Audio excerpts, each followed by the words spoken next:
Petroleum नामांकित petrol पंपावर बाटलीत petrol न दिल्याने एका हॉस्पिटलच्या कर्मचाऱ्याने पेट्रोल पंपावरील कर्मचाऱ्याला मारहाण केली।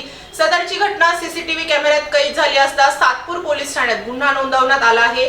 या घटनेमुळे पेट्रोल पंप कर्मचाऱ्यांमध्ये भीतीचे वातावरण निर्माण झाले आहे। त्र्यंबक रोडवरील रोहित पेट्रोलियम पेट्रोल पंपावरील कर्मचाऱ्याला नामांकित हॉस्पिटलच्या मद्यधुंद बाउन्सरकडून मारहाण। सातपूर पोलिसांकडे तक्रार।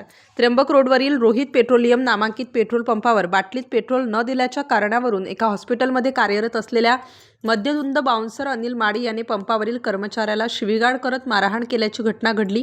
या प्रकरणाची माहिती तात्काळ सातपूर पोलीस स्टेशनला देण्यात आली असून पुढील तपास सुरू आहे। प्राथमिक माहितीनुसार बाउन्सर बाटलीत पेट्रोल भरण्यासाठी पंपावर आला होता। पंपावरील कर्मचाऱ्यांनी बाटलीत पेट्रोल देत नाही असे सांगितले असता संतापलेल्या बाउन्सर अनिल माडी याने पंपावरील कर्मचाऱ्याशी वाद घालत मारहाण केली। ही सर्व घटना सीसीटीव्हीमध्ये कैद झाली। या घटनेमुळे पेट्रोल पंप कर्मचाऱ्यांमध्येही भीतीचे वातावरण निर्माण झाले आहे। Star news bureau, Nashik.